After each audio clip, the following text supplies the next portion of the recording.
Take a look at this. A lot of moisture gathering here in the Pacific Ocean. Well, it's about to turn quite active across the western United States once again with more rain and heavy mountain snow. That's coming up towards the middle of the week, and that would mean more water flowing into Lake Oroville. And so, this is going to keep officials very busy trying to protect those downstream areas still to come. So this is far from being over. And a barrage of storm systems will be hitting the west coast this week. For all of you at home, not only the chance here on Thursday, another storm on Friday, another chance late Sunday into Monday, and then a fourth possible storm by next Tuesday. Far from being over. It's not just the coming rains, but then we're going to face the Sierra snowmelt. The dam currently has capacity for 3.5 million hectareacres of water, and there's almost that much that's expected in snowmelt. And we'll see more snow in the Sierra. And then check what happens here at the end of the week. Wow, look at this system all wound up.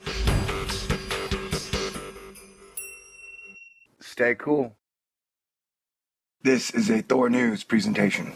Thor News presents Lake Oroville is the second largest in California. It lies north of Sacramento. As we all know, the heavy rains this year pushed Lake Oroville to nearly just busting. Of course, to add to the worry, the forecast of more winter storms this week really starts to crank up by the time we get to Wednesday into the end of the week as well. Crews are working tirelessly. Can they plug those holes and divert the water safely before Thursday? Check out San Francisco's forecast here. By Thursday, the rain is in and it'll be heavy at times. But not only that chance of rain on Thursday, we'll keep the chance on Friday, Saturday, Sunday, and Monday. Now, the dam itself is intact and reported to be safe, so the main Oroville spillway is damaged but not at risk for failure. It is the emergency spillway that started showing some concern to officials on Sunday.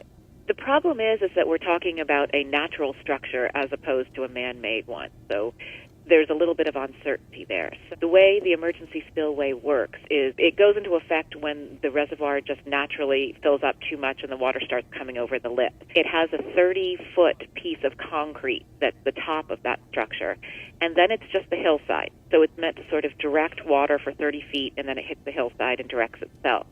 The problem is in that area where the concrete gives way to the land is starting to erode faster than anyone expected, and it opened up a crevice there.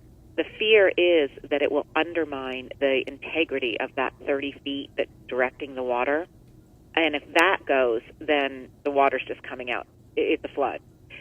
That's the fear right now. We'll get a lot of eyes on the problem now that we have a problem, and the problem is big, and we're responding. Yeah, so they're trying to go in there, I know today, really look at that main spillway and how much additional damage has been happened. There is a concerted effort to bring the water level down, but still releasing 110,000 cubic feet per second out of the spillway, which is double what they were doing earlier in the week. So they've really ramped up the controlled release of water, and the goal is to drop it down to below the level that would be a threat if the 30 feet of the emergency spillway were to go.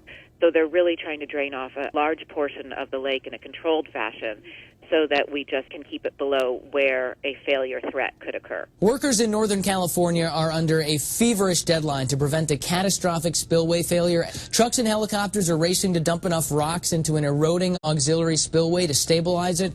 The latest things that we know are that the imminent threat has stopped. So the water has stopped coming over the top of the spillway by using the damaged spillway to release water. They've managed to drop the lake level down a number of feet so that it's not having the uncontrolled flow over the emergency spillway.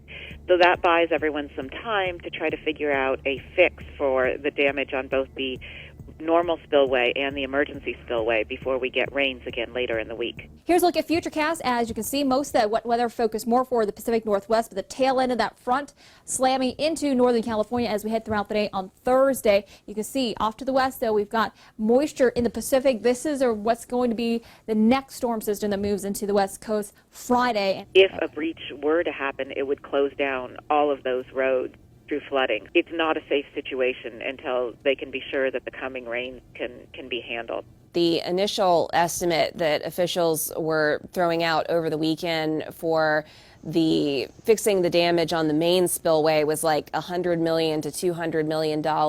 Obviously, they probably aren't going to be able to get to this until we get past the spring. So this is going to be an ongoing problem throughout the spring to figure out how to control this water and keep the level low enough to avoid a threat. They're doing emergency actions today. They have a staging area where they filled these giant sandbags with rock and other materials, and the helicopters are taking those and dropping them into a crevice that's opened up at the base of emergency spillway to try to fill it.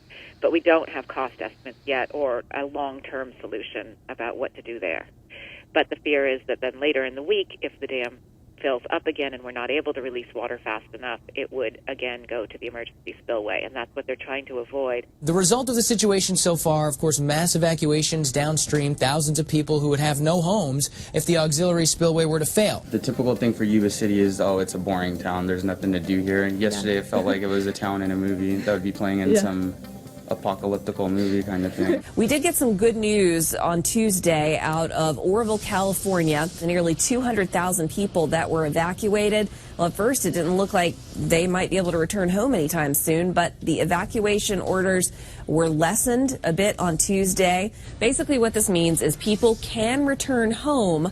They still have to prepare to possibly leave at a moment's notice. Still so much work to be done, though. Now, the dam itself is intact, and officials have been reassuring the public that they're confident it's going to stay that way. People are still really concerned about the additional storms that lie ahead. This is obviously an unbelievable challenge that nobody expected to be facing. And, of course, the concern is with the storms that are still going to be moving through for the next few days and even into the early part of the coming week. The next storm system just getting ready to come on shore. Likely bringing the first wave of wet weather as we head through Thursday at 5:30.